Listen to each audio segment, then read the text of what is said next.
Last year, many in the media and in Washington, including you, amplified anonymous sources' stories claiming that President Trump ignored intelligence that Russians were paying bounties to kill Americans in Afghanistan. We've since learned that that intelligence was pretty shoddy, poorly sourced. Do you regret taking part in spreading that story?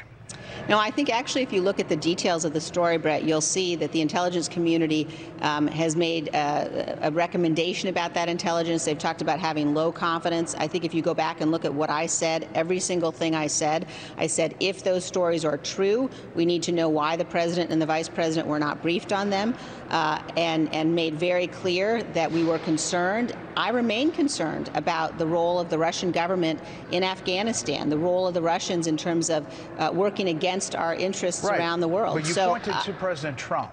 And my point is you were GOP conference chair, and I'm just articulating what some of your colleagues have said, that they thought that that was a moment where they thought that your focus on the former president was more important to you than articulating GOP agenda and what they wish to do.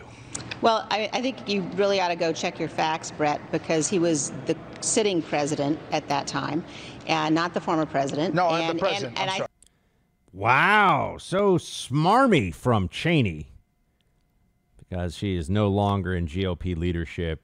And it really comes across, if you get a chance, this Cheney Brett Baer interview was very instructive, because Brett Baer is saying, look, the GOP base isn't with you on this. You had roughly 90% support, and still have roughly 90% support for Trump, and it's probably more like 97%, but you know what I mean. You've got the GOP still supports Trump and Trumpism, and yet Cheney clearly, remember the name. She has aspirations, folks. She thinks, maybe we bring it back to the good old days where, you don't really win any victories at home, and you certainly don't win any victories abroad, but that's the Cheney-Bush model. That sounds great. Lose gracefully to the libs. Have them write at the end of the New York Times article where they're dancing on the grave of your policies that, well, at least they're polite while we slap them around, right? That's the GOP of Bush-Cheney. That sounds like fun, doesn't it? But you could tell that Cheney didn't like getting asked these questions, especially on the Russian bounties story. Here's reality. The Russian bounties story, you can go back and check me on this, but I ask you, please check me on this. Was I saying that sounds like total bullcrap day one when that story was published? Yes, I was. Why would I know that? Well, because if you understand how the media was desperate to trash Trump in any way they possibly could right before the election, and one of the ways they thought they could actually beat him was by creating a false narrative of how Donald Trump isn't pro-military, which, I mean, there are a lot. I criticize Trump more than a lot of other people who support him do, and I do support Trump and always have while he was president, and I support his agenda now, continue to, but I would call it out. I mean, I still have the angry emails when I was calling out the nepotism. You'd speak to Trump world people now, they say, Buck, one of the biggest problems when you got two kids who are Democrats who have more influence on the president than any other person in the United States government, and they're working officially in the White House, you don't end up necessarily getting all the policy done that you said you would. Wow, what a shock. This is from, obviously I can't tell you names because I don't want them to get in trouble with Trump world, but this is from people who were there.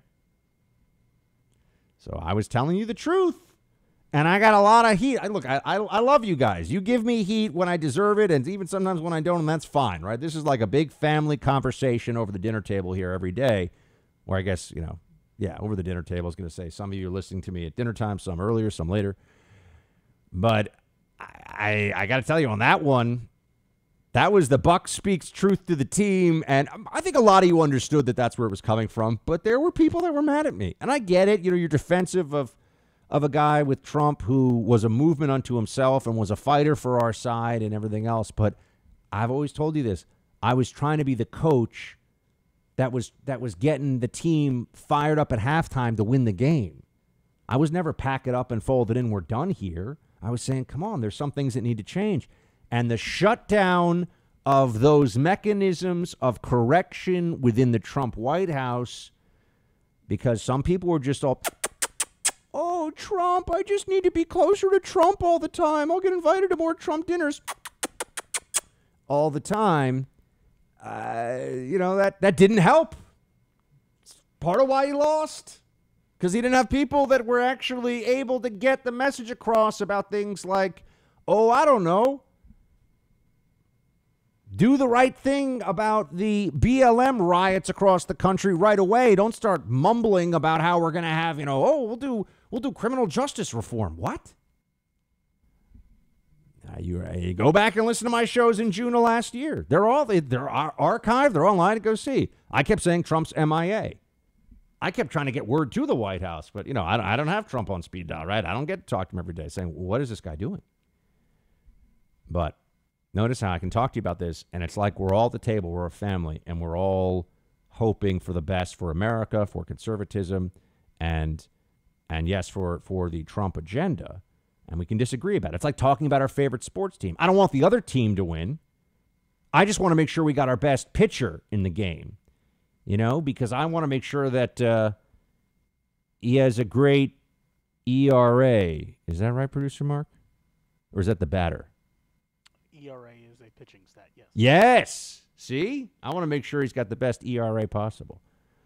Whereas Cheney, and this is what got me thinking about this, Cheney's rooting for the other team because she wants Team Trump to lose so that she can be the captain, so to speak. She can be the general manager.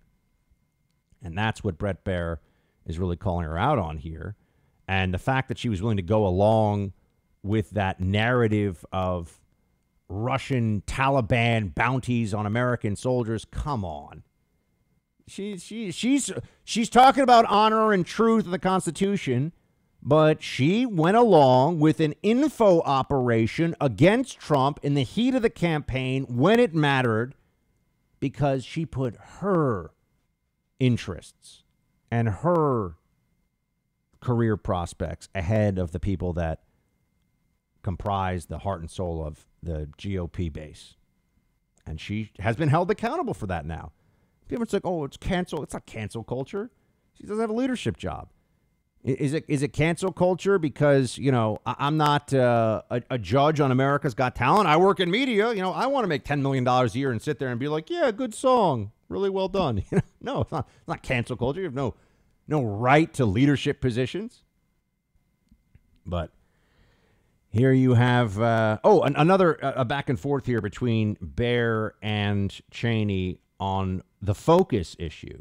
But for the people of Wyoming who are electing a congressperson to fight for them and to fight against the Biden agenda, why wouldn't they say, is this the person that's going to get it done?